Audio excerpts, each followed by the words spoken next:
And so we continued working on it. And in 2007, we went to a conference called South by Southwest in Austin, Texas. And this is a conference, but it's also just a huge party. Kind of like what's going on here, I think.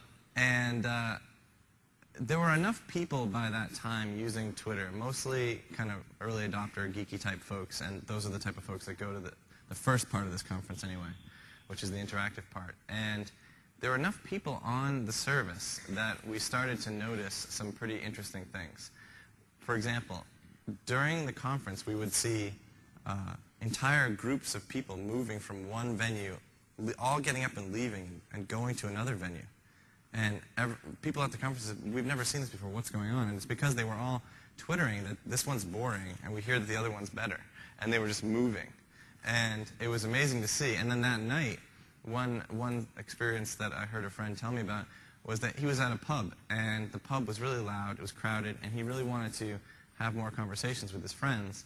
So he sent out a simple tweet that said, I'm moving to this other pub, and he named it, and where it's less quiet and we can talk. And in the 10 minutes it took to walk to that pub, it had completely filled to capacity. People were waiting outside.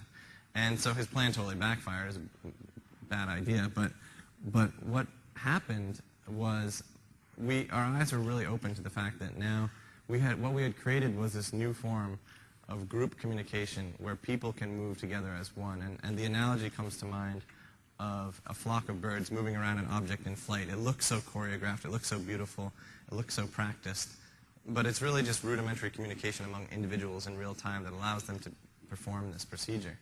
And we saw sort of for the first time that this was happening. And that opened our eyes a lot, and Twitter at that festival had really energized it. Then the following year, we noticed something else that was really amazing, and that was a story I like to tell about a photojournalism student named James Buck, who was a student at UC Berkeley in Northern California, and he wanted to photograph activism in Egypt, and he kept missing the protests by about an hour or two. And he asked his friends in Egypt, how do you guys know how to coordinate and where to meet up and how to do these protests? And they said, oh, we're using this great thing, it's called Twitter, it's like a free newswire, you should sign up. And what was funny to us is that he learned about it in Egypt rather than the Bay Area, which is where everyone... Cairo! So, of course, he was totally plugged in, and he made it to the protest. He got these great photos, and then he told us another funny story, and that's that most police officers, according to him, have mustaches in Egypt, and you can tell when something's up when you start seeing a lot of mustaches all around you. And he was like, wait a minute, mustache, mustache, mustache, thrown in the back of a car, arrested, and they didn't take away his mobile. And so the first thing he thought was, I'll just send it a Twitter. And he sent a one-word Twitter, and the word was arrested. Now, the folks following him back home had been following him, knew what the situation he was in, and they were able to call the dean called the lawyer called the consulate, and within a few hours he sent out another one-word tweet, which was freed. So, and that was a story that opened our eyes, thinking this is something that can be used globally, and it can be used for more than just, finding the best party to go to. Carpet that I just did not want to discover. And my phone buzzed in my pocket, and I picked it up, and it was Evan. And he said, sipping Pinot Noir after a massage in Napa Valley. And I just was like, what?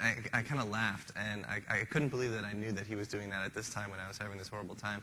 And I loved knowing that. And however trivial it may have been, I loved having that connection with him. And when I went back to work, it turns out everyone had a similar experience, and we knew we were onto something that at the very least was going to be a rudimentary communication system, almost like a social networking, but very, very, very simple.